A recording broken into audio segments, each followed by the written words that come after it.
All right, so it looks like Sijara Eubanks might have just talked herself into a fight that she probably didn't even really want in the first place.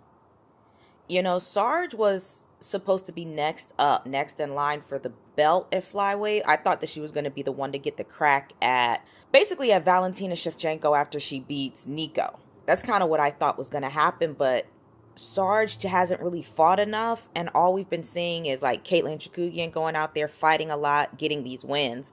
So, Sarge went on Twitter or wherever the hell she was. It was Instagram maybe, and she kind of threw a little bit of shade at Jessica I, and Jessica had not. She just was like, "Hey, if it's a fight you want, I'm gonna give it to you." Like Jessica really came for her. Sarge never backed down, but still, it's like Sarge is now dragged into a fight with Jessica I. Now she's dragged into a fight with Jessica Evil I, and Sijara Eubanks is no world beater. I'm not going to make it seem like she's the next big thing and yada yada. It's like, but she's, in my opinion, she's just better than Jessica I, and she had her platform was already a little bit higher than Jessica I. Sijara Eubanks is new, very, very, very new to the UFC, and she already had a nice little buzz around her basically from her performance in Tough. For the most part, Invicta, we saw a nice little fight in Sarge and Invicta, but she took it kind of, I think she lost to Aspen Ladd. I know that for sure. But there was something about Sarge. She had a little it factor where people just wanted to see her fight a little bit more. And now she has to fight Jessica I. This is just a little bit, it seems like it's lopsided on paper, but Jessica I, let me go ahead and talk about Jessica I for a second. She actually has revamped her game. She is looking better than ever down at flyweight at her more natural weight class. People say, oh, cutting weight is horrible. I bet like having to fight in a higher weight class is just horrible. Jessica I is a natural flyweight. It's just a regular natural flyweight. She doesn't have to cut a lot of weight to get to flyweight. At bantamweight, she was just undersized. She was just terribly undersized. Think about her fighting like an Amanda Nunes. Like Nunes now. Now, whenever Nunes fights, she blows up after her fights. Back in the day, she still used to keep it slim a little bit. But she does kind of put on a little bit of extra weight. Jessica had no chance in bantamweight. Let me just tell you Jessica I's record and just ask me if I'm crazy about not really thinking that this fight isn't really necessary. The only person who can gain out of this is Jessica I. Jessica I, if she's hitting them pads, hitting the mitts, sparring hard, rolling, working on her cardio, if she's doing all of that and she gets a win over Eubanks, she's next up in line for the title shot, no doubt, because it would be such a turnaround. Here's Jessica I's record. We're going to talk UFC record only. Her UFC record is, she's had 9 fights in the UFC. Okay? This is about to be staggering. Okay, when I tell you this. 9 fights in the UFC. 3 wins, 6 losses. Or let's say 3 wins, 5 losses, 1 no contest. She has, before she dropped down to flyweight, before they opened up the flyweight division, she had only won 1 fight in the UFC. Out of 7 fights, she had only won 1 of them. It's terribly difficult to get behind Jessica I at the moment. It really is. I have been impressed with her going down. In terms of Kalindria Faria, I was like, okay, maybe she can get a win over her. But when it came to Jessica Rose Clark, I thought Jessie Rose was going to win.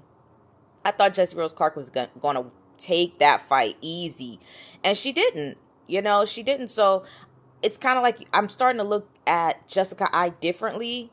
I still respect her as a fighter, don't get me wrong. It's like, yeah, all of that, but Sijara Eubanks just got dragged into a fight with a lesser opponent. It's just the truth. Jessica I did what a lot of people do. You call out somebody who you think that they have your spot. Nate Diaz did it with Conor McGregor. You took everything I worked for. I want to fight your fucking ass. He called out the guy.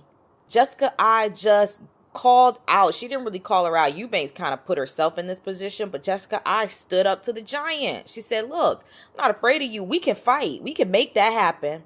And you know, Jessica I don't know if she's related to Dana White or something, or Mick Maynard. She's related to somebody, because there's no way that you stay in the UFC for that long with that many losses. 4-fight losing streak. 1 win in the UFC before flyweight division. After she lost to Bethe Correia, which was her last fight in bantamweight, she took about 1.5 years off. And then they opened up the flyweight division. They opened up the flyweight, and then she went down to fight. Jessica I know somebody at the top. She really does, because she waited for this flyweight division. She didn't take a fight, and she waited. And Jessica I isn't the type of person to shy away from a fight. She really isn't. We can call her a lot of things, but she's a down-ass opponent. She is a down-ass opponent. She's not going to be afraid and be ducking. So typically on a regular basis, I would not be pumped for this fight at all. I'll watch Jessica I's fights as they're on, but it's nothing I get pumped about. But this is the first time I'm pumped to see Jessica I. She's on a 2-fight winning streak. She has one of the worst records in the UFC.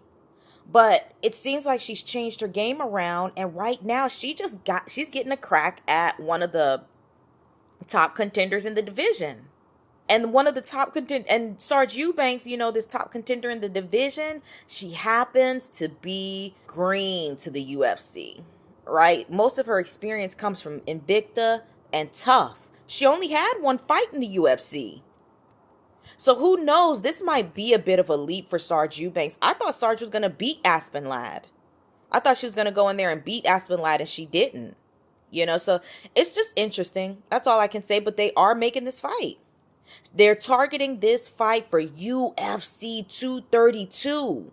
Not only did Jessica I just get a crack at a big contender, she's going to be on a big card, the end of the year card. We already know what it is. It's Amanda Nunes it's going to be Chris Cyborg versus Amanda Nunes with the featherweight belt on the line. That's going to be a great card. That's going to be an amazing card right there. And I hope that it's on December 30th and not on December 31st. Because I want to be able to watch this fight. Anyways, shout out to Jessica I for going out here and getting a fight with one of these big contenders, man. For revamping the game. I'm not mad at it. And also shout out to Sijara Eubanks.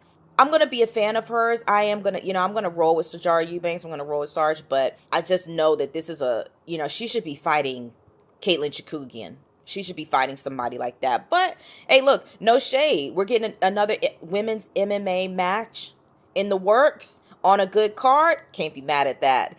Hey, guys, hit the like button, hit the subscribe button, and leave your thoughts in the comment section.